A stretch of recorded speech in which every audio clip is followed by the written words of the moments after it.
One of our biggest hatches is, like most Western areas, is a caddis hatch. And caddis, at least on the tailwaters that I fish, come in a multitude of shapes, sizes, colors, species, like 31 flavors at the ice cream store. So I try to tie, I've taken a lot of inspiration from what I think are some of the kind of hallowed fathers of fly tying here locally in Northern California. One, Mike Mercer, Ralph Cutter, two guys that have developed some amazing caddis patterns. The X-Caddis was one of the first caddis patterns I learned how to tie, probably because it's simple and easy and deadly effective. And then from that, I took Cutter's X-Caddis and then on to Mercer's Missing Link. All those flies have things that I love about them and things that I'd like to tweak or change. And so I came up with kind of my own version of amalgamation of all those patterns. And it's just, I call it Hogan's Simple Caddis Emerger.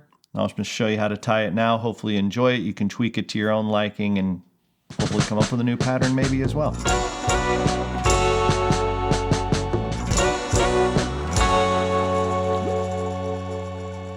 So the first thing I start with is an Eric's dry fly hook. It's the FW501 standard barbless dry fly hook. I start with 8/0 camel thread. I like to use a darker thread to put lighter dubbing over the thread to kind of give it a dimension, different dimension to the fly.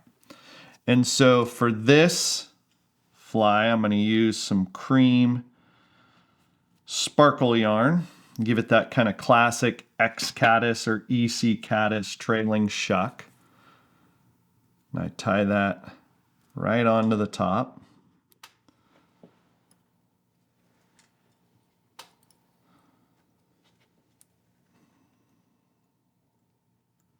Work it out the back. Trim off the excess, and then I'll do a clean cut. And then I'll come in here and just kind of randomly cut.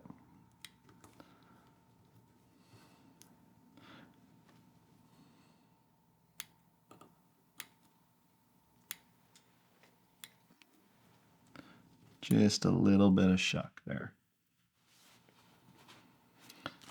Next, I'm going to use some tan dubbing, and I am a big fan of the EC tan and olive style body that Ralph Cutter, at least in my world, pioneered. And again, if you notice, I do a pretty loose dub, kind of starting to work on that taper. But that camel thread will really come through that dubbing and give it kind of a different dimension.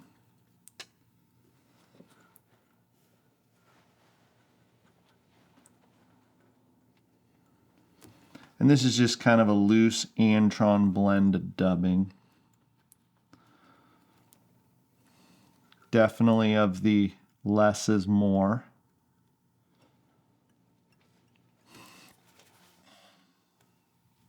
And you could do a crystal flash rib there or something else if you wanted to kind of add some steps to it. But at this point, what I do is I take some buggy nymph dub,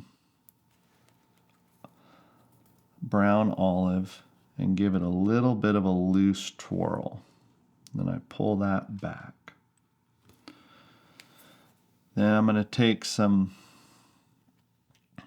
wood duck gold mallard flank and just give it some kind of wings out the side.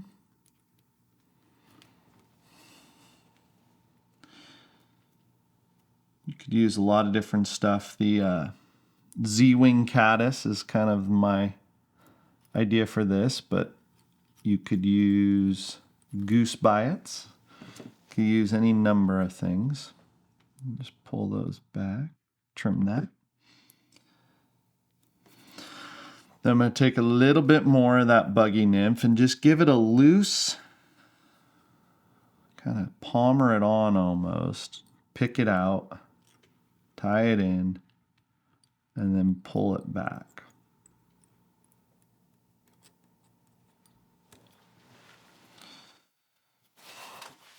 Then I always give these an underwing. I like a CDC underwing.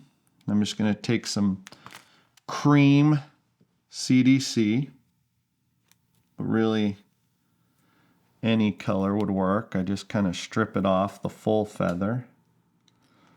Not a lot of science to it. Just trim it like you would any wing.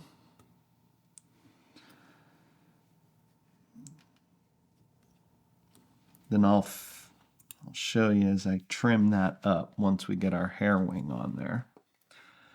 But for the hair wing, I'm just going to take a clump of deer hair. Again, a lot of this, less is more.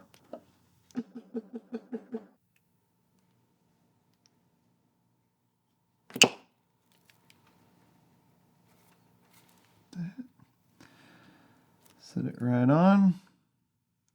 Keep it one.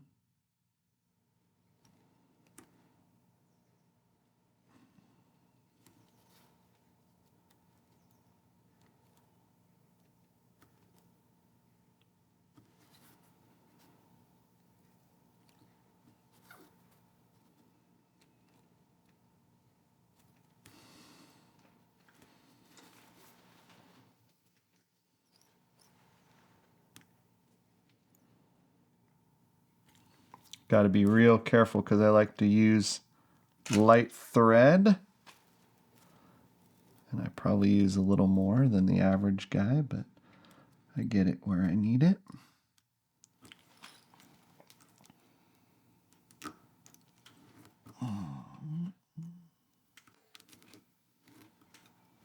Then tie it off.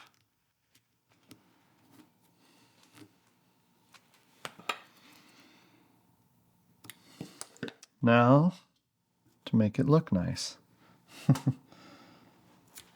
Cut it off there.